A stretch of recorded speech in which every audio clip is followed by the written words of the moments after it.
Bueno, buenos días a todos y a todas, buen día a todos y a totes. Empezamos una asamblea de la comarca del Vinalopó y Vega Baja, una asamblea que venimos a tratar dos temas fundamentales para el sindicato, para Comisiones Obreras, como son el 28 de abril, el Día Internacional de la Salud y la Seguridad en el Trabajo, y el 1 de mayo, el Día Internacional de la Clase Trabajadora.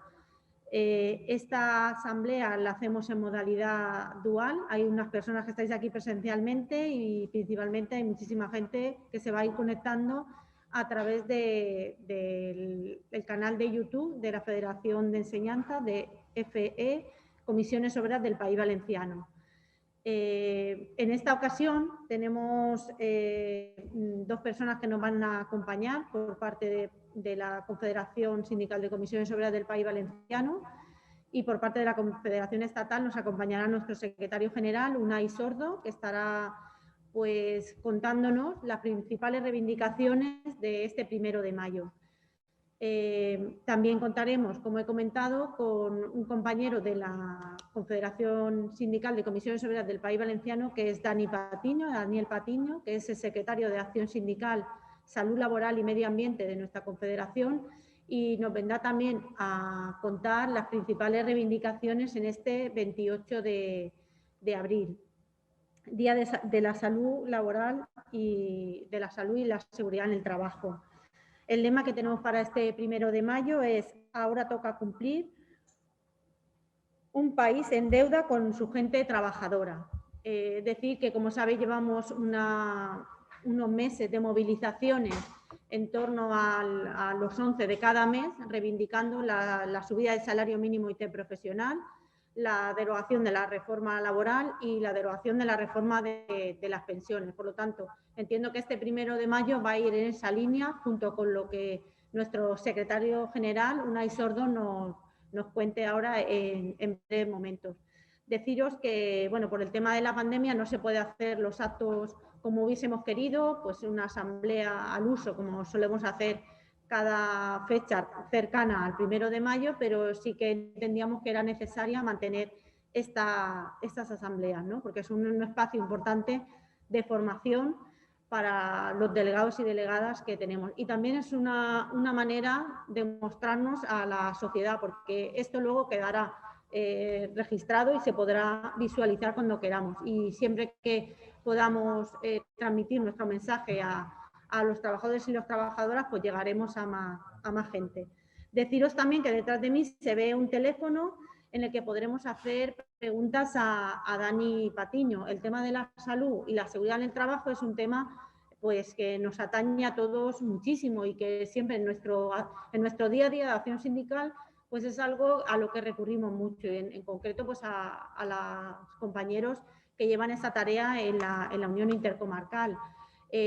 Por eso tenemos también un vídeo de la compañera Silvia, que es la titular de la Secretaría de Salud Laboral y Seguridad, puesto que hoy, pues por motivos, por fuerza mayor, no ha podido estar con nosotros presente, pero sí que nos ha dejado un vídeo al que vamos a dar paso y luego posteriormente pues ya tendremos la intervención de Unai Sordo. Agradecer tanto a Unai Sordo que esté con nosotros, para nosotros es un orgullo que esté con nosotros, que nos acompañe en esta asamblea, y también como a Dani, que está aquí a mi izquierda, que luego será el que intervendrá.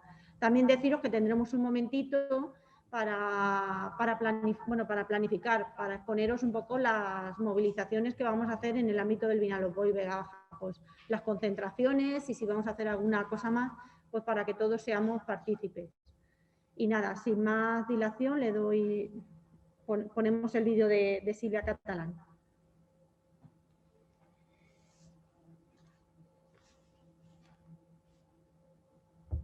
Buenos días, recibir un cálido saludo. Disculpar mi ausencia, tengo un deber inexcusable a otros delegados. En primer lugar, un recuerdo a los y las trabajadoras que han perdido la vida y la salud en accidentes de trabajo y enfermedades laborales. No quiero iniciar mi intervención sin agradeceros vuestra labor sindical que desarrolláis diariamente en los centros de trabajo. garantizando que las condiciones laborales sean lo más favorables. La salud y la seguridad es un derecho fundamental en el trabajo y eso es lo que defendemos desde las comisiones obreras. Mueren cada año más de 700 trabajadores y trabajadoras, un 2% más este año pasado, 2020. Estas cifras evidencian tanto que la prevención de riesgos laborales en nuestro ámbito estatal en España es más formal el cumplimiento que real y, por otra parte, que la salud laboral no aparece en el primer punto o primer orden en la agenda política de nuestro país.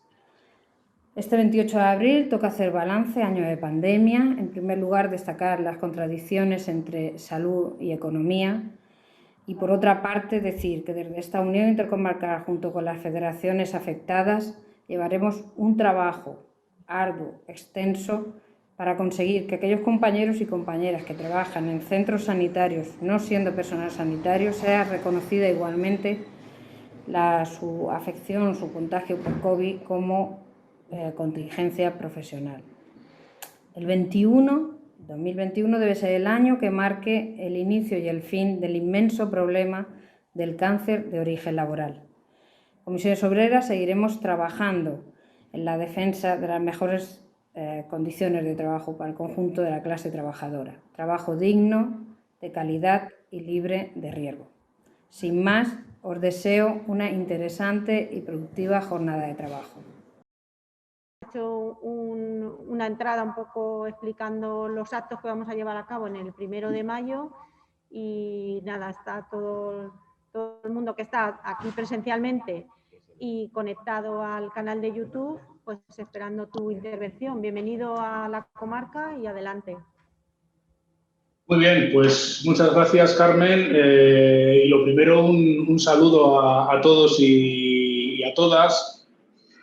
Encantado de poder participar en esta asamblea, aunque todavía sea una asamblea virtual. Todavía, pues bueno, tengamos que estar haciendo reuniones con poca presencia física del activo del sindicato. Vamos a ver si poco a poco vamos recuperando una cierta normalidad, porque la verdad es que ya apetece poder recuperar espacios casi hasta de convivencia, ¿no? Porque ha sido un año complicado y sin duda pues todas y todos seguro que tenemos ganas de poder recuperar los espacios de presencia personal.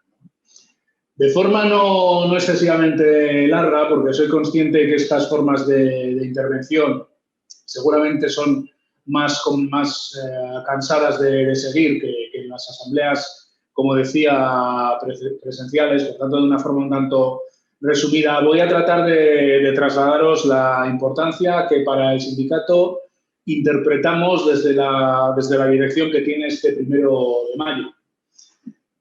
La importancia que tiene porque estamos viviendo un momento que seguramente el paso de los años, el paso del tiempo, acabará por determinar o por dar la justa medida de la importancia que tienen los meses y los trimestres que están por venir en España y la importancia que tiene que las políticas que se emprendan en el corto y en el medio plazo sean políticas que favorezcan a la mayoría social y a la mayoría de los trabajadores y de las trabajadoras.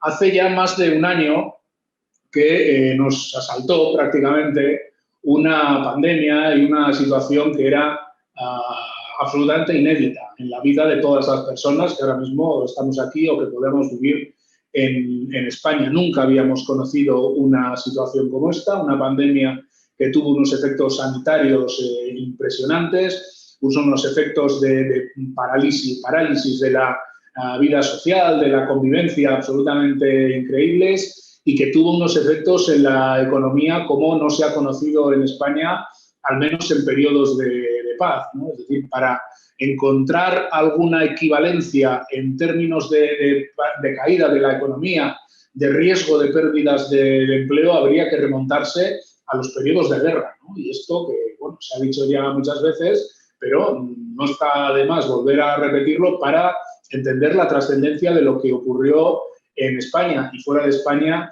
desde el mes de marzo del año pasado, ¿no? Y es un largo año ya de pandemia del que todavía no hemos salido, aunque estamos en disposición a través del proceso de vacunación de en un plazo, yo creo que relativamente corto de tiempo, volver a recuperar una cierta normalidad en la vida, en la economía y en el empleo. Pero es un año de pandemia en la que el sindicato se ha enfrentado a retos nuevos, a retos inéditos, a retos que seguramente ni en la confabulación más imaginativa que pudiéramos tener se nos hubiera ocurrido, ¿no? Es decir, cómo hacer sindicato, cómo hacer sindicalismo en un país que se para, en un país que se recluye durante meses en casa, en un país en el que durante algunas semanas se para toda la actividad económica, salvo la esencial, cómo desarrollar el sindicalismo en esa situación de absoluta emergencia, ¿no? Y yo lo primero que quiero hacer es un reconocimiento a el papel y la tarea que hemos jugado. Y cuando digo un reconocimiento, me estoy refiriendo fundamentalmente al activo del sindicato. No estoy pensando ni exclusiva ni principalmente en la dirección, sino en el conjunto del activo del sindicato, ¿no? Los datos nos dicen que han sido miles y miles las consultas, las dudas, las intervenciones que hemos tenido en aquellos meses donde la gente o bien no tenía trabajo, o bien estaba en un ERTE, o bien trabajaba en unas condiciones absolutamente de incertidumbre, de inseguridad laboral, de inseguridad sobre su salud, sobre cómo se contagiaba esto del coronavirus o de la COVID, como se denominó después. Bueno, pues ahí yo creo que nuestro activo, con las enormes limitaciones que teníamos, como se dice comúnmente, dio el callo, ¿no? Estuvimos a la altura de las circunstancias, habilitamos espacios para resolver problemas a la gente, teléfonos, emails, visitas a empresas cuando se pudo recuperar cierta normalidad, y, en fin, los datos así lo avalan, ¿no? Es decir, el año 2020, enormes las dificultades que ha habido, pero el sindicato pues, ha mejorado sus tasas de afiliación, que no es nada sencillo en un año tan brutal como el que hemos vivido.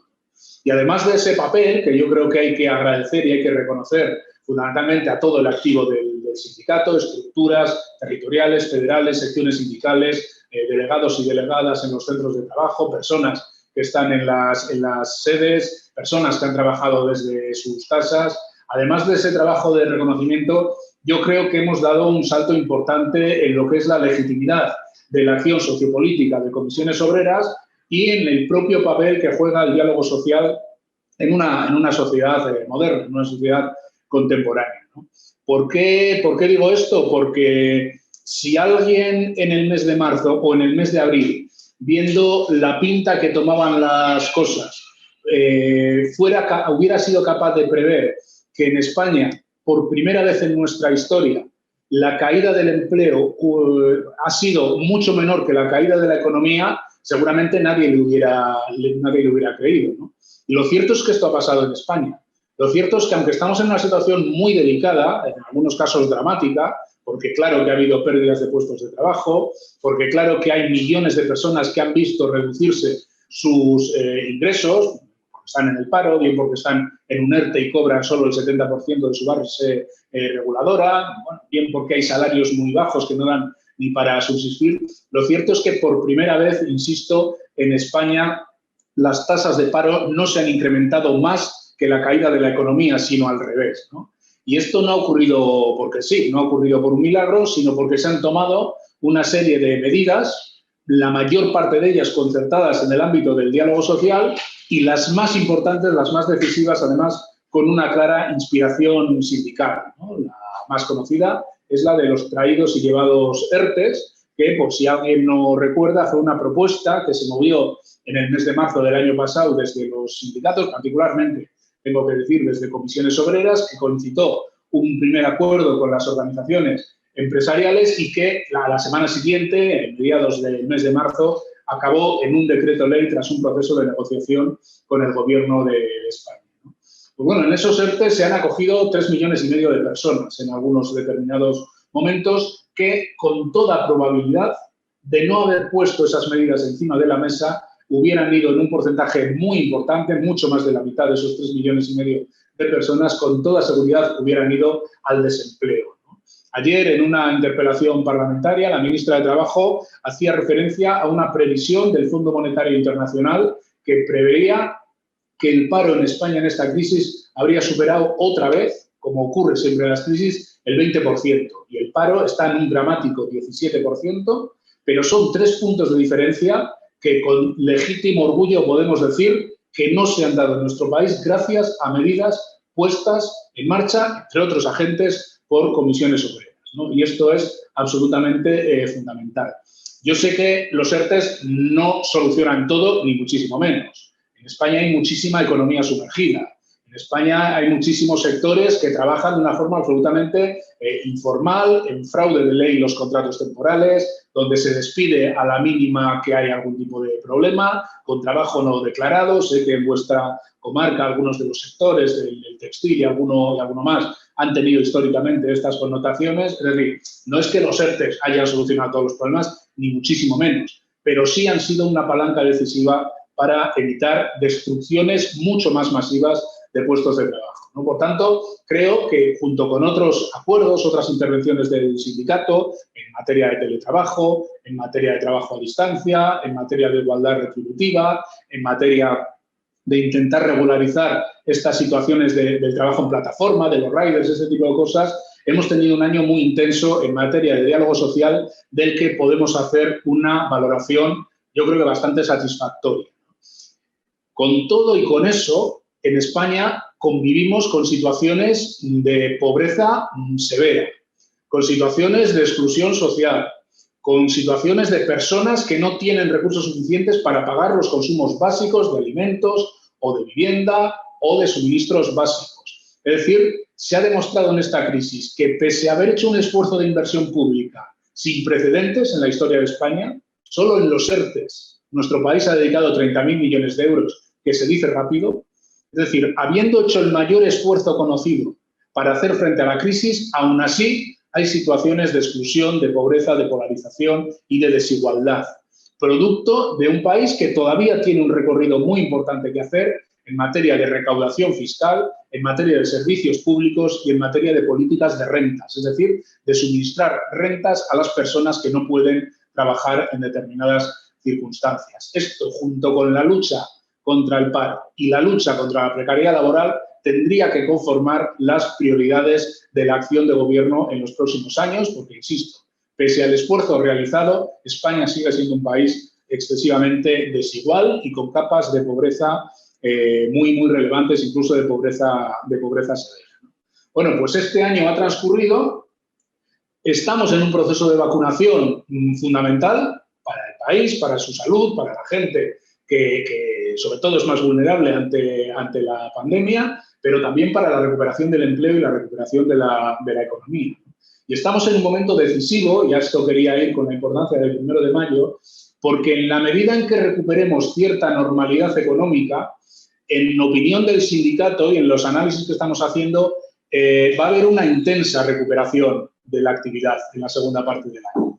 Seguramente eso que oímos en la tele, esto del Producto Interior Bruto y este tipo de cosas, va a crecer de una forma muy intensa en la segunda parte del año y seguramente también, con toda probabilidad, en el año 2022.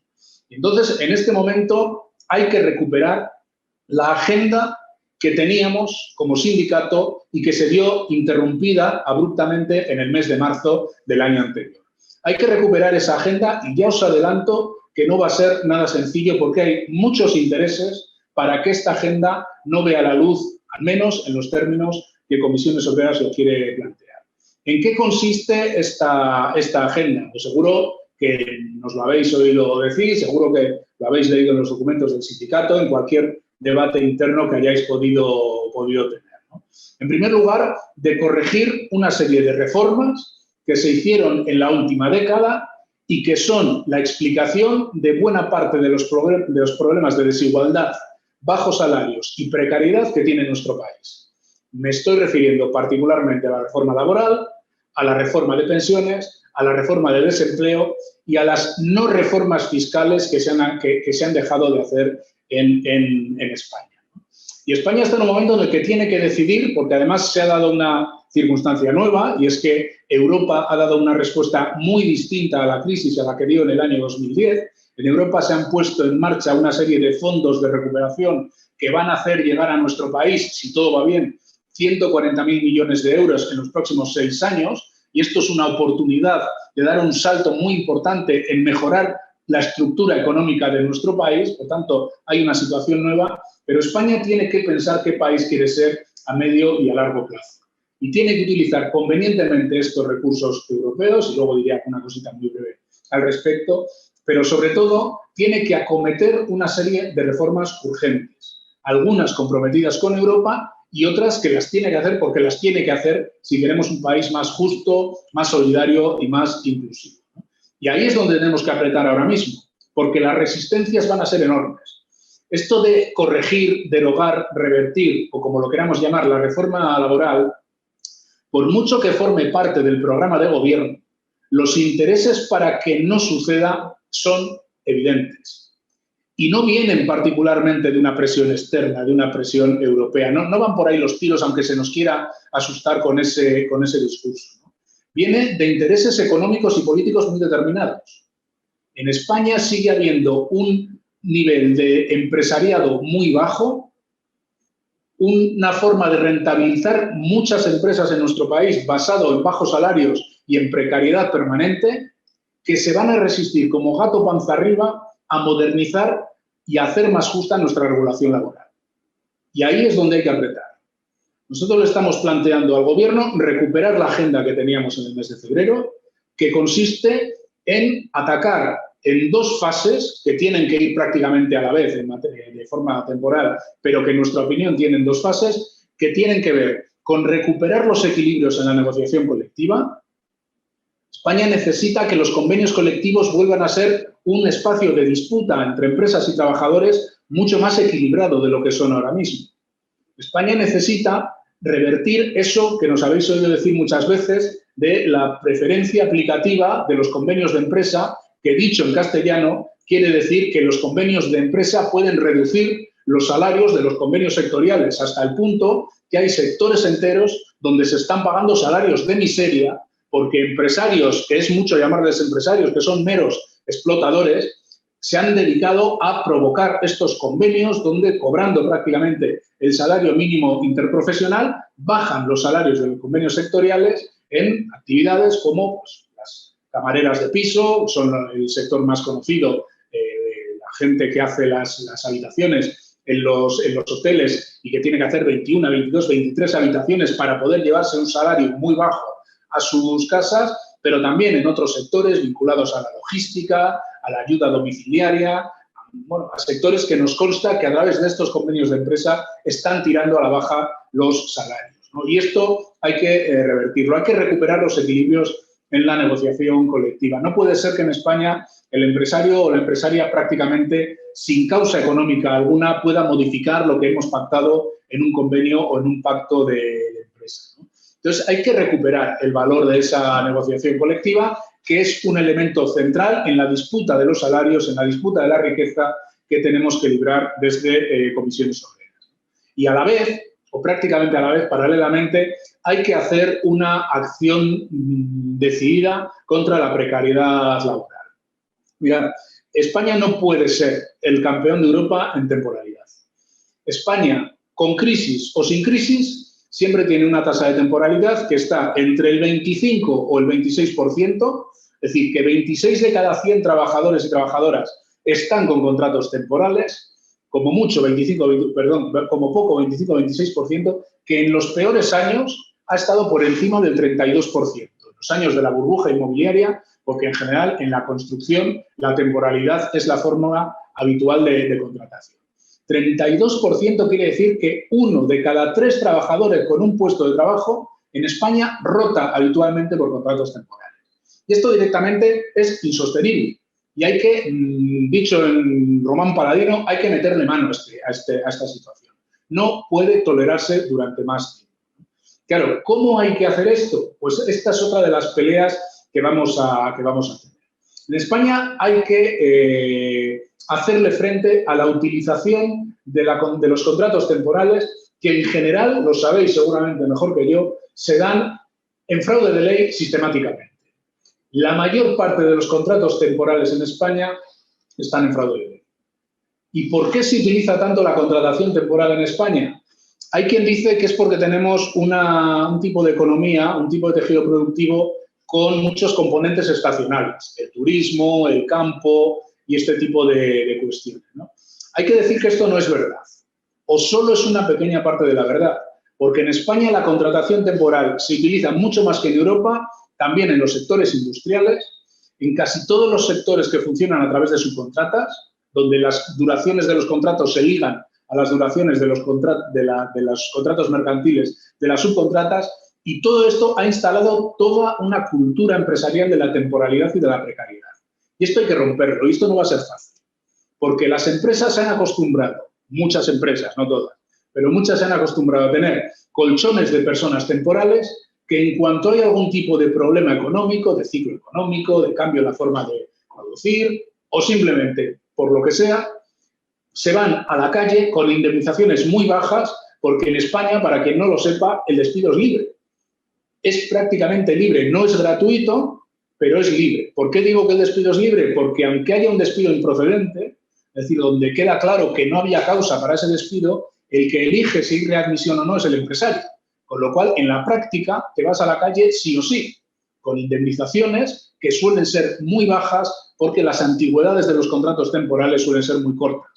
Entonces, en España, esa es la forma habitual de mover las empresas, los contratos y los despidos. Contrato temporal y despido al más mínimo cambio de ciclo económico.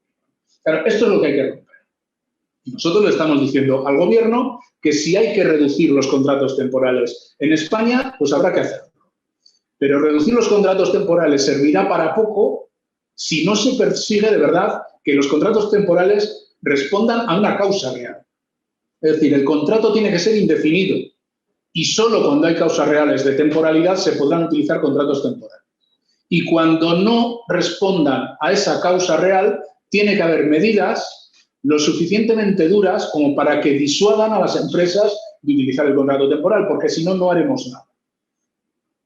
Pueden ser incrementos de las indemnizaciones o que el trabajador sea el que decide si se readmite o no, o recuperación de los salarios de tramitación. Es decir, se pueden tomar muchas medidas para de verdad acotar la temporalidad y el despido que utilizan habitualmente las empresas. Y a cambio de esto, de abordar ese problema, habría que trabajar con alguna fórmula similar a los ERTEs que hemos conocido en esta crisis para que cuando hay problemas, en lugar de despedir, las empresas puedan acometer otro tipo de planteamientos, de adaptación de jornada, de reducción de jornada para evitar los despidos, y ahí necesitamos recursos públicos para que esas reducciones de jornada no lleven aparejadas una reducción proporcional del salario, porque si no, pues con los salarios bajos hacemos un pan como unas hostias. Hay que buscar ahí un sistema distinto. Claro, esto es bastante más difícil de decir, que de hacer. Es bastante más difícil de decir que de hacer. ¿Por qué? Porque está muy instalada la cultura de la temporalidad y porque no nos engañemos demasiado. Poder despedir otorga un poder enorme al empresario y a la empresaria. Y una cosa es lo que se dice en las escuelas de economía y otra cosa es cómo son los empresarios y las empresarias de este país. Y lo que les gusta es tener la sartén por el mango, es hacer y deshacer a su antojo, y en la mayoría de las ocasiones contemplan la empresa poco menos que como un cortijo, donde uno manda y el resto obedece. Y si no, se van a la calle porque tengo 50 en la puerta. Al romper esta inercia, por muy progresista o de izquierdas que se pretenda el Gobierno, ya os digo yo que no va a ser fácil. Va a haber presión del peor empresariado de este país, que es el más parasitario, que es el que más influye en la política y que es el más lobista del país. Va a haber presión en ese terreno. Va a haber una presión mediática enorme. Una presión mediática enorme.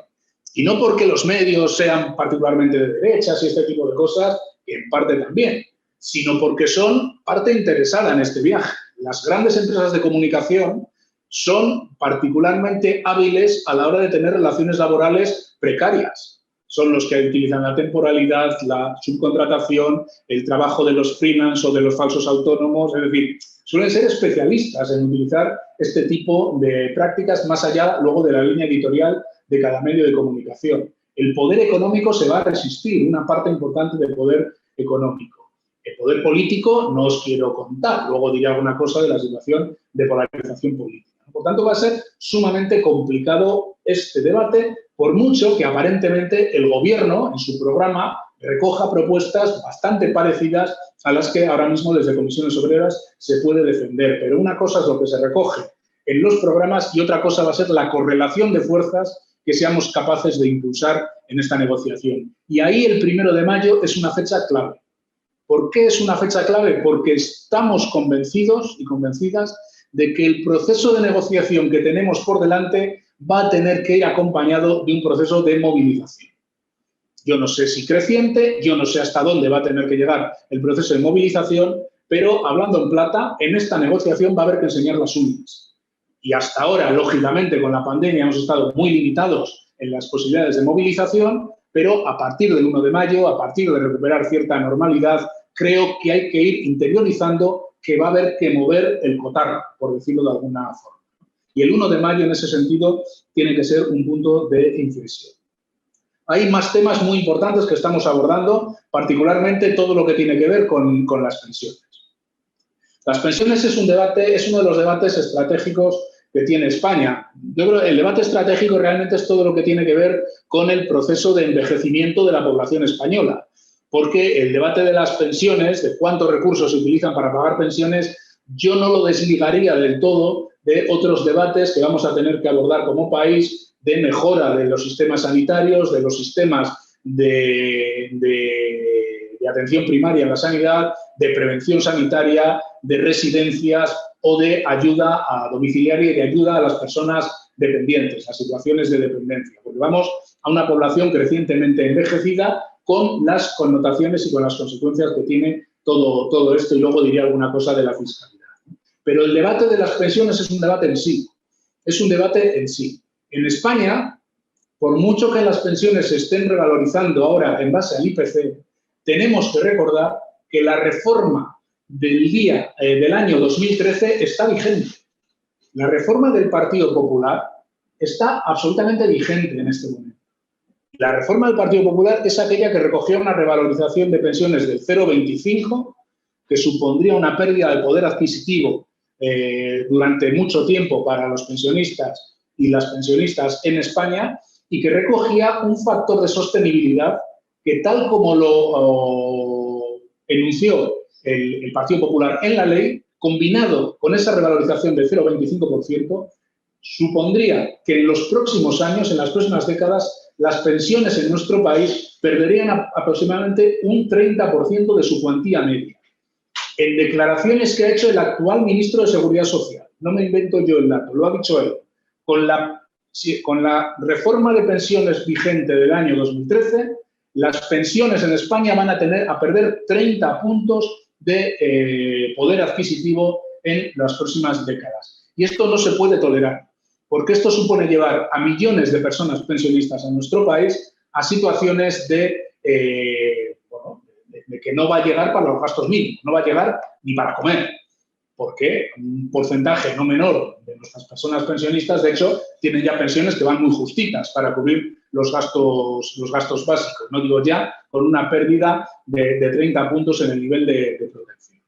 Por tanto, la primera reivindicación para la negociación que estamos manteniendo en pensiones es la derogación de esos dos aspectos. Revalorización y el factor de sostenibilidad, al menos tal como lo tiene formulado la actual ley. Bueno, ahí vamos dando pasos. Estamos ya en disposición de decir que el Ministerio, el Gobierno, ha accedido a que en la futura fórmula de revalorización las pensiones se revaloricen garantizando el IPC y que en ningún caso las personas pensionistas van a perder poder adquisitivo. Y esto es un primer paso. No tenemos todavía ganada la pieza de la derogación del factor de sostenibilidad. El factor de sostenibilidad es el que liga la pensión a la esperanza de vida. Es decir, mientras crezca la esperanza de vida de la población española, disminuirá la fórmula de cálculo de la primera pensión, con lo cual disminuyen las pensiones en el futuro. No tenemos todavía la garantía de que este factor se vaya a derogar tal como hoy en día está formulado, pero estamos ya bastante cerca de ello. Junto con esta cuestión, que para nosotros es casi no, es condición sine qua non para poder avanzar en un acuerdo de pensiones, necesitamos mejorar todos los ingresos de la seguridad social. Y aquí llegamos al debate de fondo en materia de pensiones, y esto es muy importante que todas y todos lo tengamos absolutamente claro. En España no hay ninguna maldición económica que diga que no se pueden mantener pensiones suficientes o al menos equiparables a las actuales en los próximos 25 años. Digo 25 años porque en España el gasto de pensiones se va a incrementar hasta el año 2048, esto ya lo sabemos, porque va a haber más pensionistas, se jubilan las generaciones del baby boom, que van a cobrar pensiones durante más tiempo si sigue aumentando la esperanza de vida, aunque ahora la esperanza de vida tendrá un parón producto de la pandemia, pero previsiblemente, si todo va bien, en el futuro volverá a recuperarse, es decir, pensiones que se van a cobrar durante más tiempo y además de mayores cuantías, porque las bases de cotización de las personas que acceden en estos años que vienen a las pensiones son superiores a las personas que dejan de cobrar pensiones porque fallecen. Entonces, esto ya lo sabíamos y ya lo sabemos. Más pensionistas que cobran pensión durante más tiempo y de mayor cuantía implica un gasto muy sustancial, un incremento de gasto muy sustancial en los próximos 27 años, hasta el año 2048. Un gasto que seguramente se sitúa en torno a los 3,5 puntos de PIB adicionales en cada uno de los años, a partir, como digo, de los años de más gasto. Estos son más de 30.000 millones de euros al año, que hay que reconocer que no es ninguna broma. Es decir, es una partida, es un incremento del gasto en pensiones muy importante. Pero siendo esto así, no está escrito en ningún sitio que esto no se pueda sufragar desde los recursos públicos, que tendrán que ver con las cotizaciones sociales, preferentemente, y esto depende de cuánto empleo se crea y cómo se paga ese empleo y, por tanto, cuánto se cotiza por ese empleo, pero donde no lleguen las cotizaciones sociales, que no van a llegar durante unos cuantos años, habrá que introducir ingresos adicionales desde los presupuestos generales del Estado. Y la pregunta es si España está dispuesta a pagar, en vez del 11% de su PIB en pensiones, a pagar el 14,5%, el 15% en pensiones en los peores años de más gasto hacia mediados de siglo. Y esta es la respuesta que hay que dar. ¿Qué dice Comisiones Obreras? Que sí, que hay que asumir ese reto y hay que preparar la estructura de ingresos para mejorar las aportaciones, tanto de las cotizaciones como de los presupuestos, tanto del Estado, a las pensiones del futuro. Y este es el debate. No hay ninguna maldición. Claro, ¿cómo resolvió ese debate el Partido Popular en las anteriores legislaturas? Diciendo, bueno, como no queremos incrementar ese gasto y sabemos que va a haber más pensionistas, lo que hacemos es reducir la pensión media. Es la composición que se hicieron. Nosotros decimos que esa no es la solución de la ecuación. La solución de la ecuación es, como va a haber más gasto, vayamos preparando los ingresos necesarios. Y claro, ahí es donde queremos plantear al Gobierno un paquete de medidas. Un paquete de medidas que tienen que ver, por ejemplo, con mejorar las cotizaciones de aproximadamente el 30% de las personas que hoy en día cotizan a la Seguridad Social por debajo de sus ingresos reales. Porque esto hay que saberlo. Es decir, el que tiene una nómina en España paga las cotizaciones que le correspondan en función de esa nómina, evidentemente.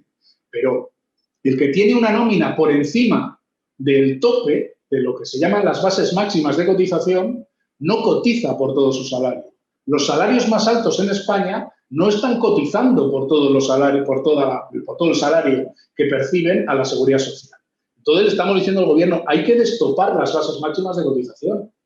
Y si una persona gana 5.000 euros netos al mes, pues tendrá que cotizar por esos 5.000 euros netos al mes. Si luego eso repercute en una mejora de su pensión máxima en el futuro, bueno, estamos dispuestos a hablarlo y no tiene por qué haber ningún problema porque es justo que si cotiza más, perciba más pensión. Pero lo que no es de recibo es tener los topes de cotización que hoy en día tenemos y que hacen que los mayores salarios no aporten lo suficiente a la caja común. Y lo mismo nos pasa con el régimen de autónomos. En el régimen de autónomos en España, que afecta a más de 3 millones de personas, hoy en día no están obligadas a cotizar por sus ingresos reales. Con lo cual, las personas autónomas que tienen ingresos muy bajos tienen que cotizar por la base mínima y, por tanto, en el fondo sí pagan en función de lo que perciben, pero las personas autónomas que tienen ingresos altos no están cotizando por lo que efectivamente perciben. Porque en muchos de esos regímenes de autónomos hay pequeños y pequeñas empresarias. algunos de los cuales, bueno, tienen negocios justo para tirar para adelante, pero en otros casos tienen negocios que dan, bueno, pues importantes rendimientos. Y no es de recibo que un trabajador mileurista cotice por esos 1.000 euros y una persona que pueda estar ingresando por un pequeño negocio 100.000 euros, pues cotice lo que quiera cotizar, porque hoy en día pueden elegir por qué base cotiza. Entonces, tenemos que ir a un sistema donde el régimen de autónomos cotice por sus ingresos reales. Solo estas dos medidas supondrían una importante cantidad de recursos para la seguridad social. La seguridad social está asumiendo gastos que no le corresponden y que tendrían que cubrirse desde los presupuestos generales del Estado. La subida del salario mínimo también conllevaría más ingresos para la seguridad social porque se incrementarían las cotizaciones de más de 2,5 millones de personas y serían más ingresos para la seguridad social. Por tanto, ese es el paquete en el que tendría que pivotar el hipotético acuerdo en materia de pensiones. Tampoco va a ser sencillo porque hay una resistencia patronal a esto que estoy diciendo. Lógicamente, si se incrementan las bases máximas de cotización, claro, se incrementa el salario diferido que tienen que pagar las empresas y, por tanto, no están de acuerdo. Por tanto, esto también va a haber que pelearlo porque la cosa todavía no está resuelta, ¿no? Y por ahí tenemos que tirar el acuerdo de pensiones de poderse producir. Tenemos que abordar otras dos cuestiones a las que me voy a referir de forma más breve, ¿no? Una tiene que ver con las prestaciones de desempleo y las políticas de rentas que tenemos en España. En esta crisis se ha puesto en marcha el ingreso mínimo vital, que es una medida muy bien intencionada, pero que solo da respuesta, y una respuesta muy parcial, a situaciones de pobreza severa. Y en mi opinión, en España hay que ser mucho más valientes a la hora de situar una política de rentas mínimas en nuestro país. No puede ser que la cuarta economía del euro tenga bolsas de pobreza severa y de pobreza muy importante en nuestro país. No puede ser que haya gente en España que no tenga para pagar la electricidad, los consumos básicos de un piso, un alquiler o una hipoteca y además la comida, los elementos de supervivencia básicos. Y en España hay que reformular las prestaciones de desempleo. Lo hemos visto en esta crisis. Hubo una reforma en el año 2013, también del Partido Popular, donde se redujo la prestación de desempleo en España. A partir del 6º mes en nuestro país se pasa a cobrar el 50% de la base reguladora. En los ERTE hemos sido capaces de llegar a un acuerdo para que se mantenga el 70% de la base reguladora también a partir del 6º mes. Esto ha sido un avance muy importante para que millones de personas no hayan visto mermados sus ingresos a través de esos ERTE. Pero las personas que no han estado en ERTE, que se les ha echado a la calle, a partir del 6º mes cobran un 50% de la base reguladora. La prestación de desempleo en España es muy escasa y no da respuesta a una cuestión clave en nuestro país, que es el paro de larga duración. El paro de larga duración que define, digamos, que dramas humanos, sobre todo, se piensa mucho en las personas jóvenes cuando se habla del paro, y con razón, porque la tasa de desempleo es muy alta, pero el paro de larga duración en las personas de más de 50 o 55 años es un absoluto drama.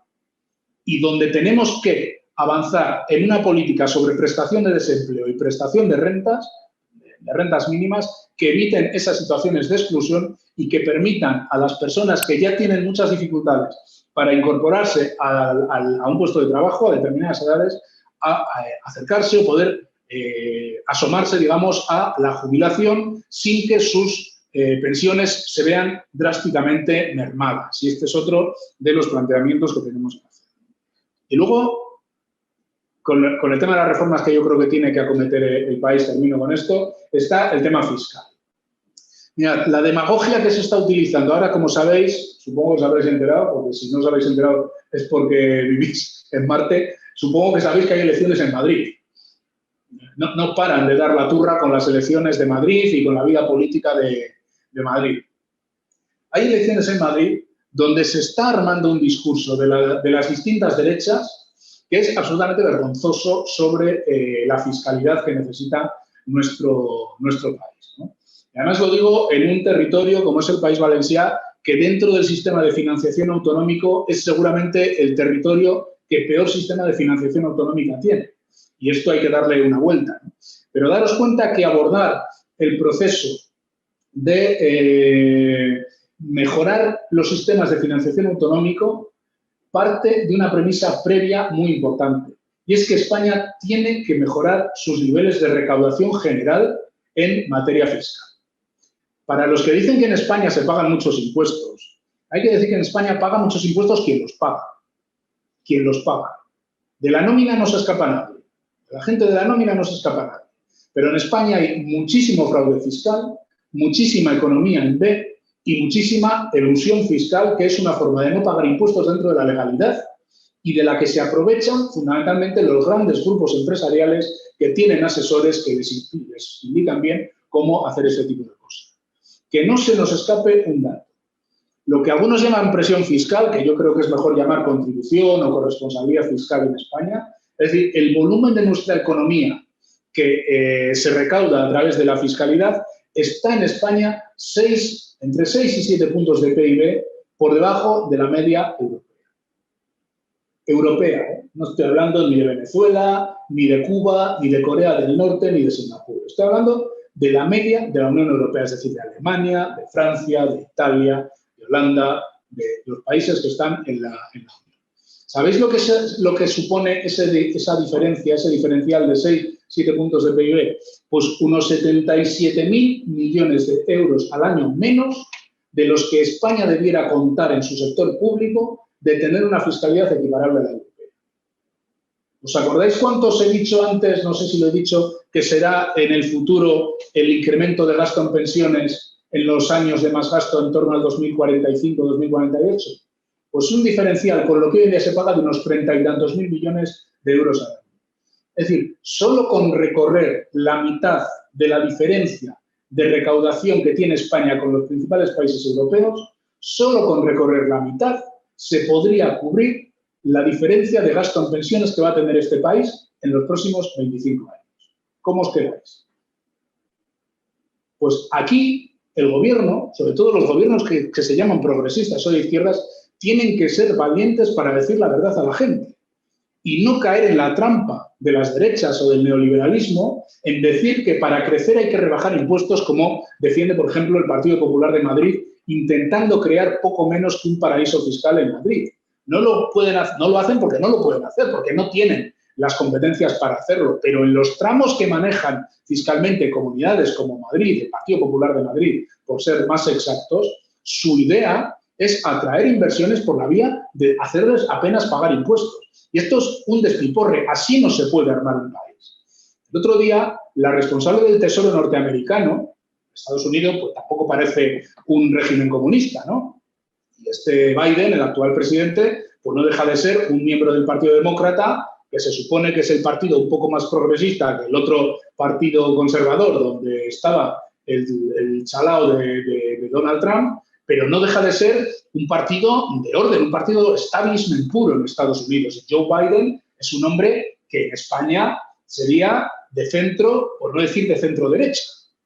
Bueno, pues las posiciones de Joe Biden hoy en día son, en materia de inversión pública y de fiscalidad, mucho más ambiciosas que las que están teniendo gobiernos que en la Unión Europea se reclaman de centro-izquierda. Esta mujer, la responsable del Tesoro norteamericano, ha dicho que tendría que haber un impuesto de sociedades global del 21% sobre los beneficios de las empresas. ¿Sabéis lo que pagan de media las empresas españolas en el impuesto de sociedades en función de su beneficio contable? No llega al 9% de su beneficio contable. Cualquiera de los que estáis en esa sala, seguramente en la nómina estáis pagando un IRPF por encima de lo que pagan las empresas media en España por sus beneficios. Bueno, esto es insostenible. Esto es insostenible. Por tanto, hay que avanzar en una fiscalidad más justa, donde contribuyan más los que más tienen, donde se suban los impuestos, claro que sí, a las actividades más improductivas, que además tienen que ser elementos que sirvan para dinamizar otras realidades, por ejemplo, las de la vivienda. No puede ser que en España tengamos un parque de viviendas vacías enorme y tengamos a gente que no llega a fin de mes por pagar una hipoteca o pagar un alquiler. Y, por tanto, todo esto va relacionado. Si queremos mejorar los servicios públicos, y se ha demostrado en la crisis que sin servicios públicos no hay sociedad, sin sanidad pública no hay sociedad, sin ayuda a la dependencia y a la atención a las situaciones de dependencia no hay sociedad, necesitamos un fuerte impulso del gasto público en los próximos tiempos, sí o sí. Y aquí, y con esto ya iría concluyendo, tenemos una magnífica oportunidad con los fondos europeos. Mira, los fondos europeos, si se emplean bien, tendrían que servir para mejorar de una forma importante, yo tampoco creo que hay que hacerse castillos en el aire, pero bueno, de una forma importante, el modelo productivo de nuestro país. El modelo productivo de nuestro país quiere decir que España necesita fabricar más cosas en España, más bienes y más servicios en España. España tiene sectores muy importantes en la economía y que lo van a seguir siendo. Pues el turismo, por citar el más conocido. Sería absurdo que un país como el nuestro, que está ubicado donde está, con la temperatura que tiene una parte muy importante de España, claro, estar donde estamos tiene algunas connotaciones negativas. No estamos en el centro de Europa y esto pues, es negativo para algunas cosas, porque claro, pues estamos, digamos, un poco en la periferia europea y esto genera algunos problemas a los que ahora no voy a entrar, pero genera algunas ventajas. Los otros países tienen petróleo, nosotros tenemos la posibilidad de tener un sector turístico muy importante que genera recursos, que ha hecho que en determinados años hayan llegado hasta 85 millones de visitantes a nuestro país, que lógicamente pues dejan mucho dinero y son un activo económico para España. Esta realidad seguramente no va a volver a ser tan grande, por lo menos en algunos tiempos, ¿no? Pero bueno, siendo un sector importante, la economía española se tiene que diversificar. La economía española tiene que tener más industria. La economía española tiene que invertir más en un cambio muy importante que se va a dar en el mundo en los próximos años, que es toda la transición desde la utilización masiva de combustibles fósiles para generar energía, para generar movilidad, a una realidad distinta que es la generación de energía a través de nuevas fórmulas, de economía reciclable, de nuevas tecnologías para la economía verde, que llaman algunos. Esto ya tampoco es una opción, salvo para los negacionistas. No es una opción porque es que si no el mundo va a tener serios problemas en los próximos 50 y 100 años. Y cuando digo serios problemas, digo un incremento de la temperatura media del planeta que nos va a meter en un lío. Y en el País Valenciano tenéis zonas costeras que veríamos en qué situación estarían de aquí a unas cuantas décadas. Seguramente nosotras y nosotros no lo vamos a vivir, pero nuestros descendientes sí, y no me tiro muchas generaciones para arriba, ¿no? Entonces, se están cambiando algunos parámetros muy importantes de la economía. Y esos 140.000 millones tienen que servir para desarrollar un sistema más justo, que genere empleos de más calidad y que genere más actividad, ¿no? Bueno, pues este es otro de los retos que tiene España. Y termino con una breve referencia a la situación política, ¿no? Es decir, el nivel de polarización o de confrontación política que existe en España, yo os digo la verdad, a mí me preocupa bastante. Me preocupa bastante porque cuando se hace tanto ruido, se acaba llevando el debate. Fijaros algunos de los lemas que hoy en día salen en algunas fuerzas políticas. Bueno, ya, yo, por suerte o desgracia, pues ahora, claro, vivo en Madrid y ves carteles por la calle que dicen eso de comunismo o libertad, ¿no? Que es una solemne estupidez, pero es una estupidez que está más pensada de lo que parece. Porque, claro, da la impresión de que aquí quien dice que hay que subir un poco el impuesto de sociedades, quien dice que hay que subir un poco el salario mínimo interprofesional, quien dice que hay que invertir más en salud pública, en educación pública, en que la gente cuando tiene una dependencia tenga un sistema público que le ayude, que le haga teleasistencia, que le visite en casa para cuidarle. Bueno, quien defiende todo esto, que es una posición absolutamente razonable, está que poco menos tirado al monte por la izquierda, ¿no? Y por otro lado, quien defiende que en España hay que segregar en la educación, quien defiende que en España los ricos no tienen que pagar impuestos, quien defiende que en España al que Dios se la dé, San Pedro se la bendiga y que cada uno se tiene que buscar la vida por su cuenta y hay que reducir los sistemas públicos, es un poco la equivalencia entre unas cosas. Mirad, en España, las políticas que se están llevando en esta crisis, digan lo que digan, se parecen muchísimo a las políticas que se está llevando, por ejemplo, en Alemania. Son medidas muy similares, porque es que casi no se puede hacer otra cosa salvo que se quiera hundir la economía. Lo que pasa es que se está intentando crispar la vida pública porque hay muchos intereses económicos en juego. Porque hay muchos intereses económicos en cómo se canalizan esos 140.000 millones de euros. Porque hay un perfil de empresariado en España que solo sabe hacer empresa y hacer beneficios y hacer negocio a costa de la explotación laboral, de la explotación social y la explotación medioambiental. Porque no quiere invertir en tecnología, porque no quiere invertir en formación permanente, porque lo único que quiere es coger el dinero y correr. Y, por tanto, se está polarizando la vida pública para evitar consolidar una alternativa medianamente progresista en nuestro país de largo alcance. El sindicato no está para decir cómo tienen que ser los gobiernos, ya lo dirán los ciudadanos cuando voten y ya decidirán los partidos si se apoyan, si se coaligan o cómo se hacen. Pero el sindicato, que es sociopolítico, sí está para decir que estamos en un momento en el que nos jugamos el futuro del país y que, por tanto, vamos a ser muy beligerantes con la necesidad de llevar adelante estas y otras reformas para tener un país mucho más justo, mucho más solidario, que genere mejor empleo y empleo mejor pagado. Y en ese terreno, y con esto ya sí que termino, insisto, el 1 de mayo, por unas situaciones muy concretas, es una fecha absolutamente capital. 3 días antes tendremos el 28 de abril, que es una fecha habitualmente menos conocida, pero que para nosotras y nosotros también es muy importante y es la que tiene que ver con la salud y la seguridad en el trabajo. La salud laboral, que es una fecha donde el sindicato también tiene que reivindicar porque, mirad, el trabajo está para poder desarrollar la vida, para poder ganarse la vida y no para perderla.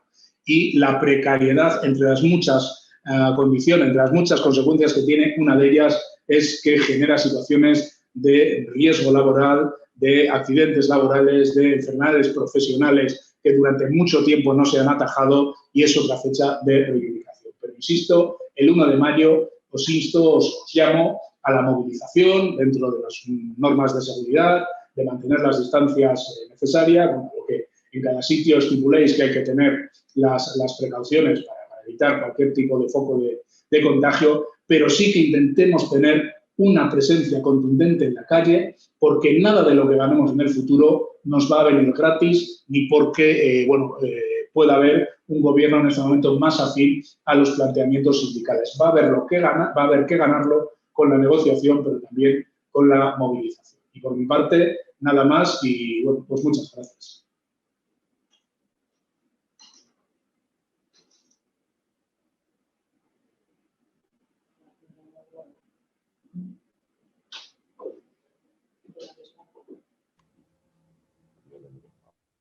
Bueno, gracias, Unai Sordo, por tus palabras, por el análisis exhaustivo que has hecho de la realidad sociolaboral que tenemos en nuestro país, por las propuestas que has apuntado, que el sindicato debe estar ahí en el marco del diálogo social tripartito y bipartito, y también por los retos que nos has apuntado y que recogemos para llevarlo también a todos los espacios donde nosotros estamos en nuestro ámbito comarcal y también, como no puede ser de otra manera, este 1 de mayo. Nos resta darte las gracias por estar conectados esta mañana con nosotros y instarte a que cuando quieras venir por aquí, por la zona de la provincia de Alicante, por el sur de la provincia de Alicante, pues que vengas cuando quieras. Esperemos que en pasar la pandemia ya podamos tener pues eso, unas asambleas como estamos acostumbrados a tener, ¿no? Con la presencia física de los delegados y delegadas, que también esa cercanía, también yo creo que es necesaria, ¿no? Porque así es cuando ves a la gente y vas también tomándole el pulso a las situaciones que viven los delegados y delegadas, que son el activo más importante que tenemos el sindicato en sus centros de trabajo y la acción sindical tan importante que llevan, que no se ve, pero que es muy importante y que se hace día a día. Muchas gracias por parte mía y en representación de la Comisión Ejecutiva y de todos los que estamos aquí presentes y las personas que están conectadas. Un abrazo desde el Vinalopó y la Vega Baja. Vale, hasta luego, gracias.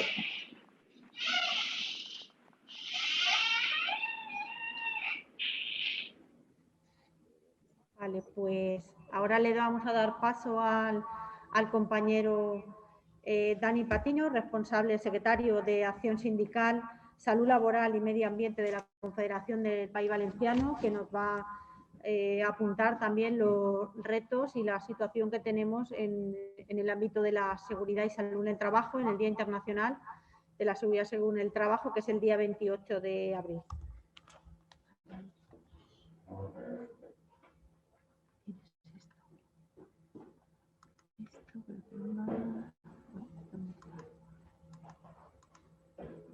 Exacto, sí, tiene pie, perfecto.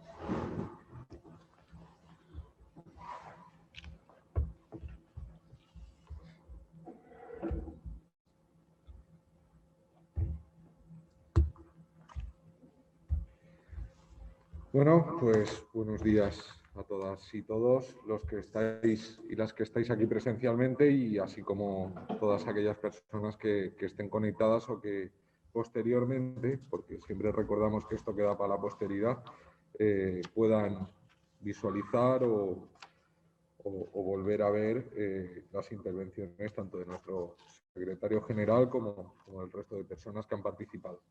En primer lugar, agradecer tanto a Carmen como al resto de la Comisión Ejecutiva de Vinalopó Vega Baja la invitación a poder contribuir, participar, compartir reflexiones en estos espacios que tan duramente han sido golpeados por la dichosa pandemia. Recibir un saludo cordial de la Comisión Ejecutiva Confederal del País Valenciano. Y sin más dilación, recogiendo un poco el hilo que dejó Unai, nuestro secretario general, anteriormente.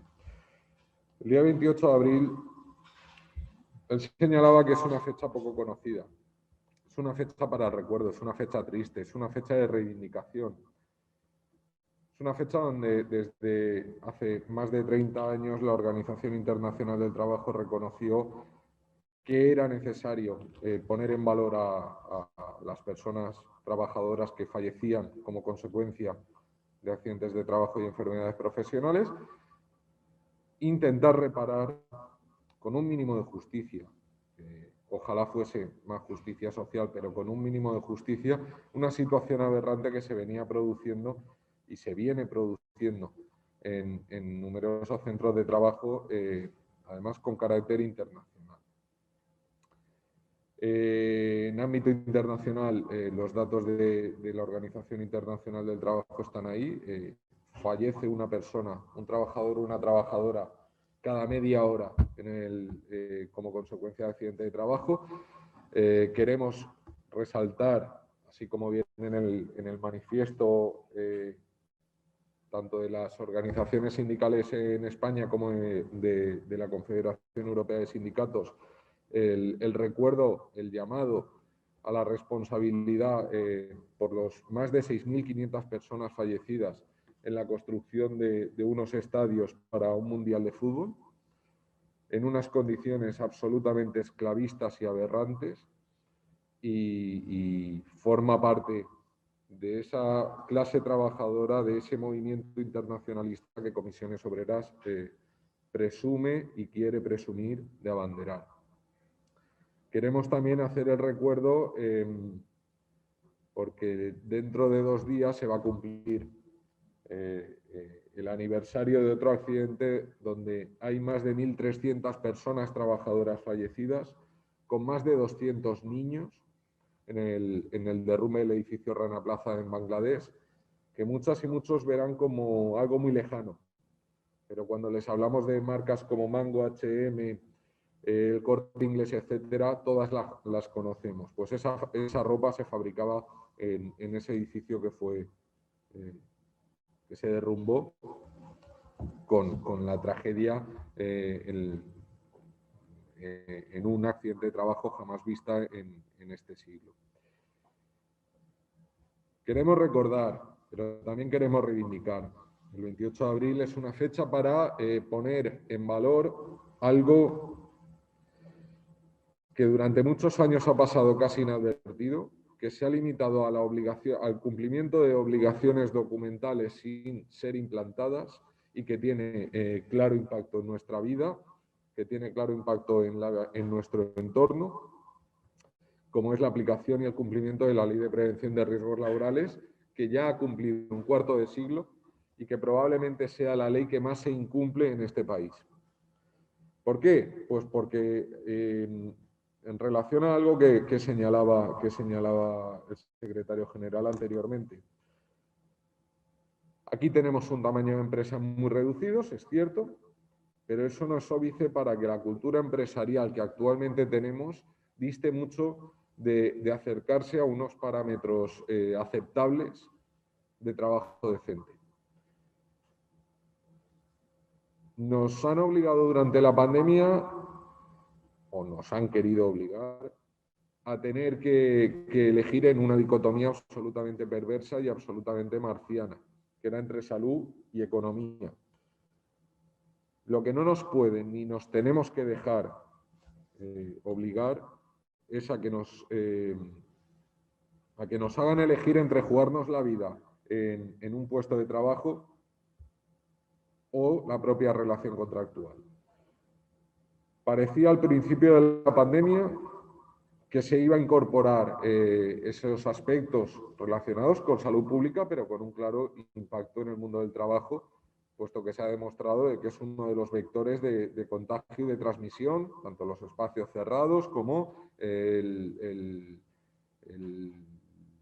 este modelo de mercado de trabajo donde hay cientos de empresas ocupando el mismo espacio, lo decía Unai con la subcontratación, muchos espacios donde no se guardaban las distancias. Eso llega a la pandemia y parece que cumpliendo con esas obligaciones ya nos permite protegernos de todo. Y decíamos durante el primer semestre del año pasado que la mascarilla te puede proteger de algunas cosas, pero que no te protege de caídas en altura, no te protege de atrapamientos, no te protege de amputaciones.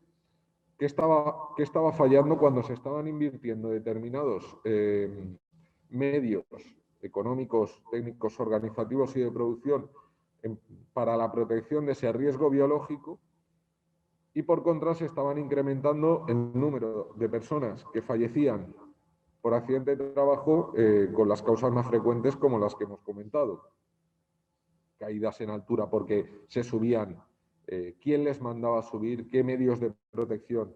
A subirse a un tejado, a colocar una placa fotovoltaica o a arreglar una luminaria sin tener una línea de vida, sin tener un mecanismo de protección y solo bajo la amenaza, coacción, violencia de si no subes no te renuevo el contrato, si no subes no te voy a sancionar o cualquier tipo de condición al respecto. Eso era absolutamente aberrante, venimos denunciándolo desde hace mucho tiempo. El año pasado ya dimos un paso más, donde solo nos cabía exigir la responsabilidad por la vía penal. Nos hemos personado en numerosos accidentes de trabajo, absolutamente evitables todos ellos, con un mínimo de medidas preventivas que garantizasen que no ibas a contraer el bicho, pero que tampoco te ibas a dejar la vida en aspectos que con la tecnología, con los medios de producción y con las formas organizativas que actualmente se conocen, podrían ser, ya decimos, evitables. Eso venía muy a relación con la falta de cultura empresarial, donde, en palabras literales de Unai, hablaba de cortijo. Eso tiene mucho que ver con aspectos que ha tocado él en su intervención, como esa contratación temporal, estructural, abusiva, esa necesidad de que el que manda en la empresa es el patrón, ese conflicto de intereses que nos dicen que es absolutamente arcaico, pero que consideramos que está cada día más vigente, que es cada día más necesario y que tenemos que cambiar. Aparte de todos los elementos perversos de la norma que llevamos arrastrando fundamentalmente 10 años, 9 años, es cambiar determinadas formas de producir, de consumir. Como decía, el año pasado 73 personas perdieron la vida como consecuencia de accidentes de trabajo. reconocidos, que ahora pasaremos al segundo aspecto. La caída del número de accidentes, pues teniendo en cuenta que la caída de actividad en el País Valenciano hubo momentos que rozó el 70%, pues obviamente el número de accidentes de trabajo no cayó un 70%, ha caído bastante menos. Desde los 52.400 accidentes que se produjeron reconocidos, insistimos, en 2019, esa cifra se ha bajado a 42.900.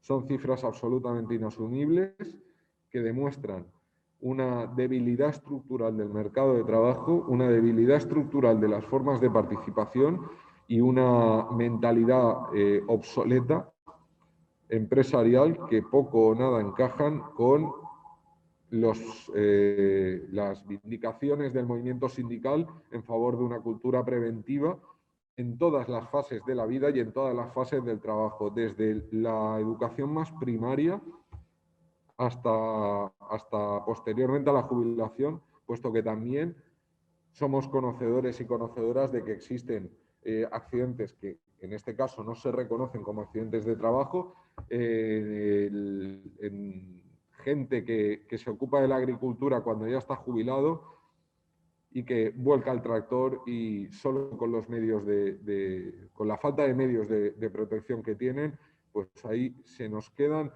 un número muy importante de personas que se van a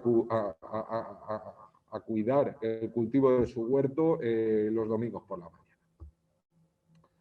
Con estos elementos, si no reforzamos los mecanismos de coordinación en todo el eslabón, es decir, desde las instituciones, con el refuerzo de los medios de vigilancia y control. Una de las condiciones que se acordó en el Acuerdo de Reconstrucción Autonómico, en el llamado Alsemnos, era una dotación proporcional y adecuada de técnicos y técnicas especialistas en prevención de riesgos para el INVASAT, el Instituto Valenciano de Seguridad y Salud y Bienestar Laboral de la Comunidad Valenciana. Actualmente creemos que tiene mayor potencial, creemos que no está cubriendo los requerimientos de un mundo del trabajo cada vez más fraccionado, cada vez más separado, cada vez más individualizado, pero también los medios del Cuerpo de Inspección de Trabajo y Seguridad Social, desde la última creación de la escala en salud laboral del año 2016, creemos que no se está adecuando los recursos, ni medios, ni técnicos, ni de personas dedicadas al cumplimiento de una normativa que ya hemos visto que hoy por hoy, a buenas, no es suficiente.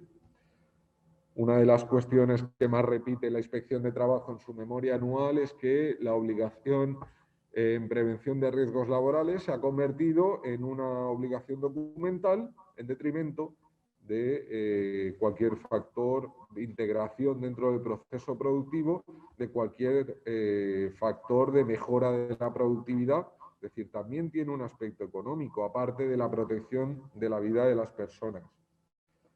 Pues eso parece ser que muchos y muchas empleadores y empleadoras no han acabado de entender y piensan que en la subcontratación esa responsabilidad ya deja de ser suya y le pasan literalmente el muerto al más pringado, a la persona, al pequeño autónomo, a la pequeña autónoma, que también, lógicamente, tiene su responsabilidad, pero que viene en una situación de debilidad frente a los mandatos de la gran empresa o de parte de esa cadena de valor que hacen debilitar profundamente la participación de las personas trabajadoras y el cumplimiento de la norma.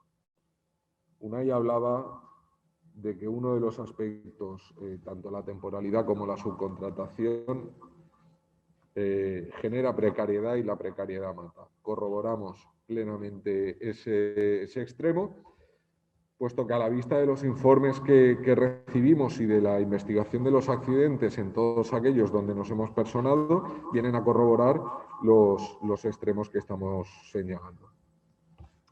Decíamos que todos estos accidentes son los registrados, ¿pero son todos? Pues obviamente no. El ejemplo más evidente lo tenemos cuando la primera toma de datos que podemos hacer, fundamentalmente en el sector sanitario y sociosanitario, sobre personas que han contraído, que han sido contagiadas por el COVID, qué tratamiento tenían. Venimos a recordar que uno de los primeros reales decretos con carácter previo al estado de alarma, el Real Decreto 6/2020, venía a reconocer una situación económica asimilada al accidente de trabajo, pero con la catalogación de contingencia común, de ese reconocimiento del contagio por COVID. Los primeros datos que recibimos en noviembre son para tirarse de los pelos, pero en plena tercera ola en el País Valenciano, que golpea tan duramente, los datos son absolutamente abrumadores. El reconocimiento de 132 partes de accidente de trabajo sobre un volumen total de 131.000 personas contagiadas que han estado en incapacidad temporal. No estamos hablando de los abuelitos, abuelitas que están en residencia. Estamos hablando de personas que han estado en situación de incapacidad temporal por contagio o por aislamiento como consecuencia del COVID. Es decir, el infrarregistro tan abrumador de esos datos merece que reflexionemos un poco cuál es el tratamiento y cuál es la mercantilización de la salud laboral que actualmente se está produciendo.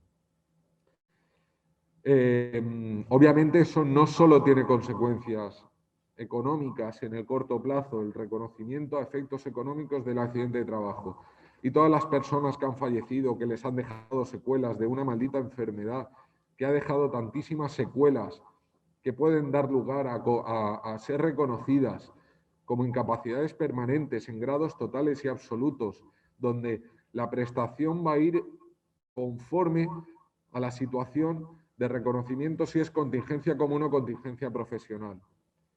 A largo plazo, el COVID va a costar mucho, va a tener un impacto brutal en el poder adquisitivo de las personas trabajadoras, no solo por la vía de los que han perdido, las que han perdido su empleo, las que han visto suspendida su relación laboral, sino para aquellas que han sido contraídas de servicios esenciales y no acceden a la prestación que realmente les debería ser reconocida pacíficamente en un movimiento bastante torticero por parte del Instituto Nacional de Seguridad Social, donde van a emplazar a todas estas personas a emprender acciones judiciales para poder ver reconocidos sus derechos.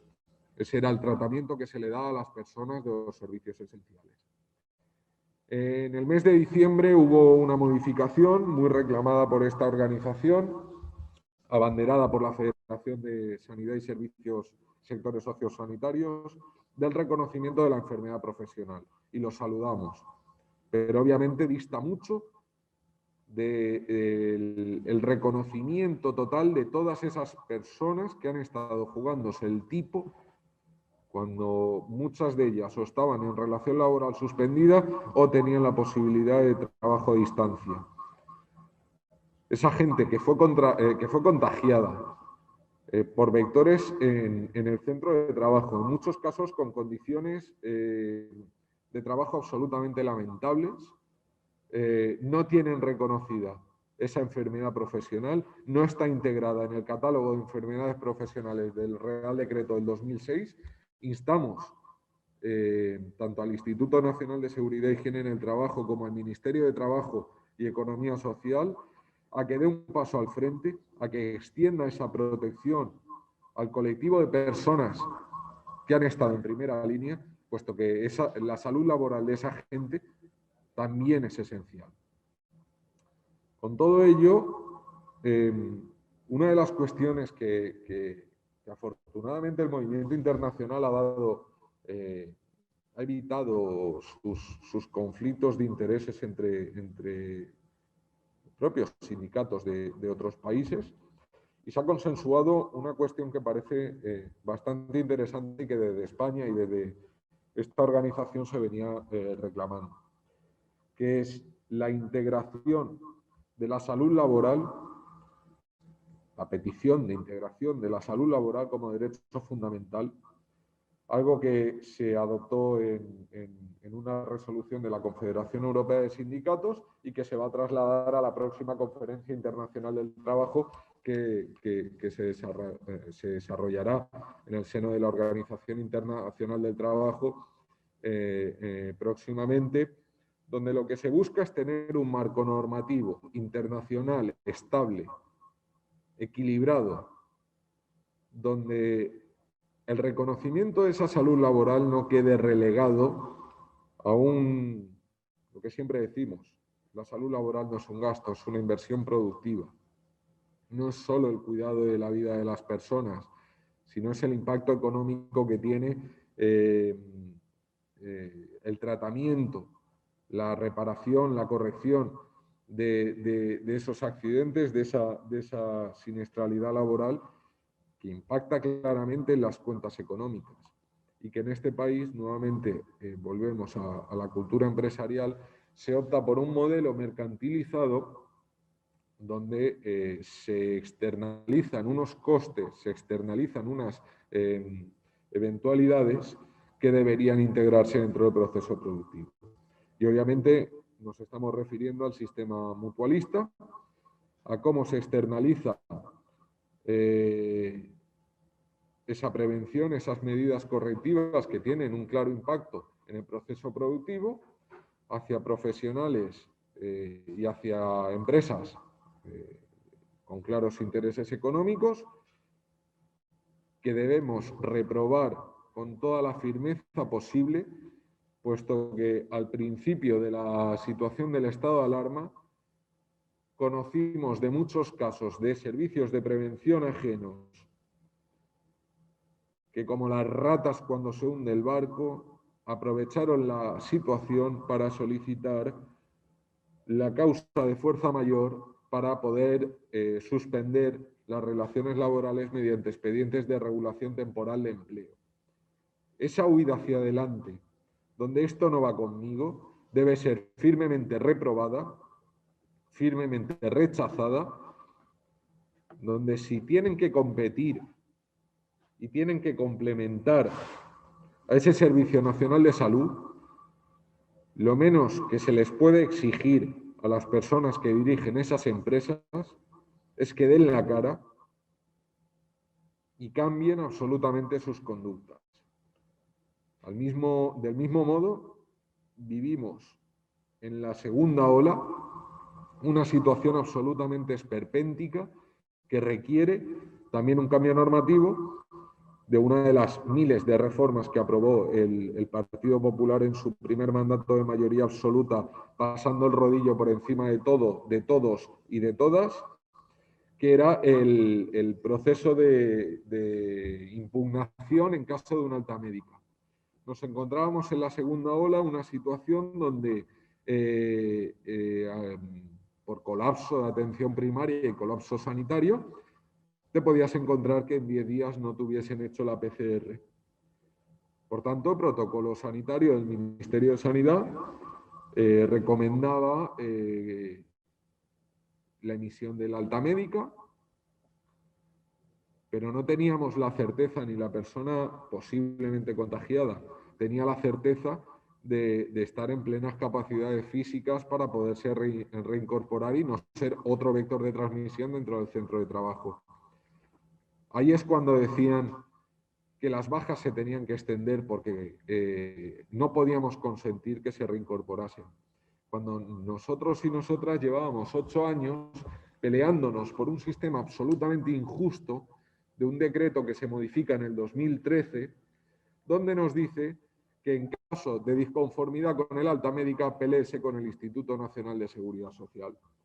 Nuevamente en el bucle administrativo de un sistema burocrático donde lo único que ha generado es inseguridad jurídica y en este caso tanto para empresas como para personas trabajadoras. ese Real Decreto requiere ser revisado, modificado, analizado por su impacto, porque el impacto que tiene esto ha trascendido a lo meramente coyuntural. No quiero dejar pasar la oportunidad. Unai hablaba de los fondos europeos y de los proyectos estatales de transformación y resiliencia. Él ha comentado los objetivos y los pilares en los que se sustenta y queríamos hacer mención a otro de los aspectos que desde esta organización venimos repitiendo, pero no es suficiente y hay que ser como una gota malaya que vaya calando, que es toda la cuestión relacionada con la mitigación, los planes de adaptación y de mitigación al cambio climático. Toda la sociedad, porque además se suele hacer mediáticamente bastante eco de esto, reacciona cuando es conocedora de alguna persona que fallece por golpe de calor, como periódicamente en los últimos años prácticamente cada año hemos conocido casos absolutamente atroces. Hace 2 años lo tuvimos en una empresa en la provincia de Alicante, el año pasado lo tuvimos en la región de Murcia. Son absolutamente atroces y es una de las muertes más violentas y a la vez más evitables. El contemplar en esos planes de mitigación, adaptación al cambio climático también tiene un aspecto organizativo y también ha de ser contemplado en la evaluación de riesgos, también ha de ser contemplada las medidas correctivas que no solo pasan porque se beba agua, que también, no solo pasan porque se trabaja a la sombra, que también, sino por una distribución del tiempo de trabajo que haga compatible la exposición no solo a golpes de calor, sino este año lo hemos tenido con la borrasca Filomena, el año pasado, hace 2 años, lo tuvimos con la Dana, lo tenemos con la Gloria, y son cuestiones que se pueden, de momento, establecer los mecanismos y los protocolos de actuación frente a riesgos extremos que cada vez son más frecuentes y cada vez más virulentos. Aprovechemos esos cambios, esos modelos, esos proyectos que tienen que incorporar a los fondos europeos y que tienen que transitar hacia esa doble transición gemela, la digital y la verde, en favor de la protección a la vida. 2 cuestiones más que no queremos dejar pasar.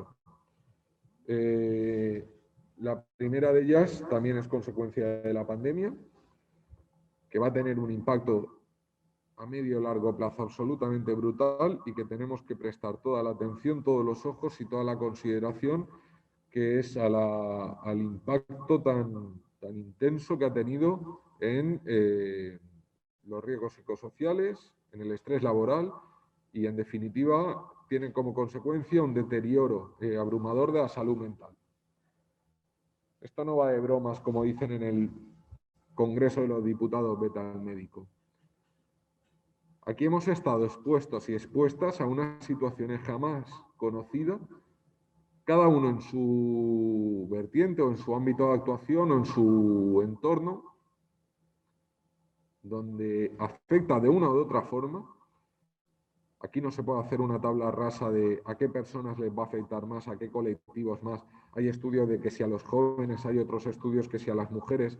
En definitiva, creemos que la población expuesta ha sido absolutamente inmensa, donde no se tiene contemplado esas medidas correctivas y reparadoras en favor de una correcta salud mental, y no es baladí que nos encontremos que la semana pasada, hace 2 semanas, saltó la noticia del intento de suicidio de 5 personas en una misma ciudad. En este caso era Valencia, como podría haber sido Elche, como podría haber sido Alicante, Benidorm o Castellón. Ese estrés, porque aquí nos pintaban de que el trabajo a distancia nos iba a permitir una mejor adaptación, cuando todo lo que hicimos durante la pandemia fue todo menos un trabajo a distancia. Siempre hemos dicho que fue un trabajo forzado a domicilio, donde se trataba de mantener el sistema productivo, costase lo que costase, y derivando las responsabilidades en quien fuera. Tenemos un Real Decreto, el 27/2020, donde aborda una serie de cuestiones que son insuficientes y que mandatan a la negociación colectiva a adaptar a esa realidad, donde ese trabajo a distancia sea en unas condiciones óptimas, donde las evaluaciones de riesgos contemplen todo ello, entre otros mecanismos, los riesgos psicosociales, evaluaciones específicas, donde veamos la carga, la cantidad, la calidad de ese trabajo, pero todo el entorno adicional. Estamos hablando de las dobles jornadas, de las triples jornadas y de todos los factores que pueden impactar en que el deterioro de la salud de muchas personas trabajadoras en el medio-largo plazo pueda derivar en una situación absolutamente inaceptable en una sociedad moderna. Acabo con esta cuestión. Queremos resaltar que este mes ya se admitió a trámite una reivindicación histórica de esta organización y que en este territorio, bueno, en el conjunto de España, o sea, aquí el que diga que no ha tenido cerca esa sustancia, o que no ha trabajado, o que no ha tenido algún familiar, algún amigo, algún vecino trabajando con esa sustancia, pues en este país se configuró como un elemento clave para la construcción de muchísimas edificaciones. Me estoy refiriendo obviamente al amianto, y este mes por fin se ha admitido a trámite una cuestión que parte de la justicia social, que es establecer el fondo de compensación a las víctimas del amianto. Fue un proyecto que durante el lustro de inacción política 2015-2020, donde no teníamos un gobierno estable, todo estaba en interinidad y era la inacción más absoluta, nació de una proposición de ley del Partido Nacionalista Vasco. Aquello quedó en nada. Las asociaciones de víctimas de amianto, las asociaciones Abalto, etcétera, y lideradas absolutamente por las organizaciones sindicales y esta organización a la cabeza de esa reivindicación, porque nos había tocado muy de cerca, muy de cerca. Planteaban un fondo similar al que tienen otros países nada sospechosos de comunistas ni bolivarianos, como Francia y Suiza, donde ya reconocían la condición de víctima tanto a la persona que lo había contraído como a todo su entorno laboral. Y aquí queremos poner en valor y reivindicar que muchas mujeres estuvieron lavando la ropa del marido contaminada por por sustancia de fibrocemento durante años, y estuvieron expuestas en los mismos términos que ellos, que habrán podido desarrollar el cáncer o no, pero que desde luego han estado expuestas y merecen justicia y reparación. Entonces hacemos un llamamiento a que en el Congreso de los Diputados por fin entre un mínimo de aire fresco y de serenidad y se repare esa situación que prácticamente la hemos visto en todos los sectores productivos. No quiero hablar solo de la estiva o desestiva, sino de la construcción o de cualquier tipo de actividad. Aquí en el País Valenciano tenemos multitud de edificaciones que están compuestas por esa sustancia, incluso en centros escolares. Aquí hubo un plan muy ambicioso y queremos reivindicarlo, un plan muy ambicioso de la Consellería de Educación, donde planteaba el proceso de desamiantado completo de todos los centros escolares. Han pasado 5 años. La permisividad y la contemplación de los ritmos a los que se mueve ese plan de desamiantado debe tocar a su fin. Porque la provincia de Alicante, según las últimas cifras, era la que menos había desarrollado ese plan de desamiantado, con lo cual urge exigir en este caso a la Consellería de Educación y a la derivación que está haciendo hacia todas las entidades locales para que ese proceso se culmine a la mayor celeridad posible y sea la punta de lanza para que en todas las instalaciones públicas, y no nos valen solo proposiciones no de ley como la que ha presentado el PSPB este mes, poco oportunista, y a ver qué recorrido tiene, de que todas las edificaciones públicas donde miles de personas, sean trabajadoras, sean ciudadanas, sean lo que sean, entran todos los días y se lleve a cabo en las condiciones de seguridad e higiene en el trabajo lo más completas posibles y lo más correctas.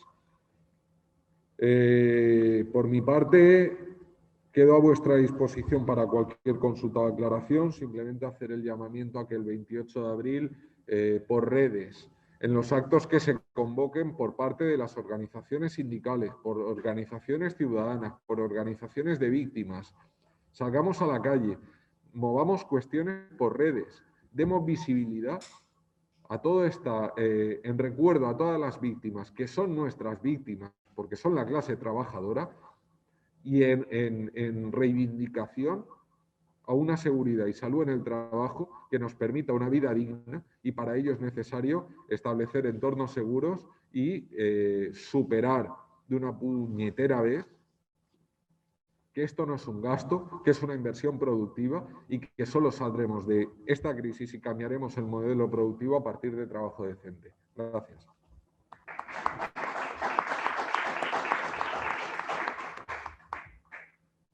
Bien, pues, si quieres contestar.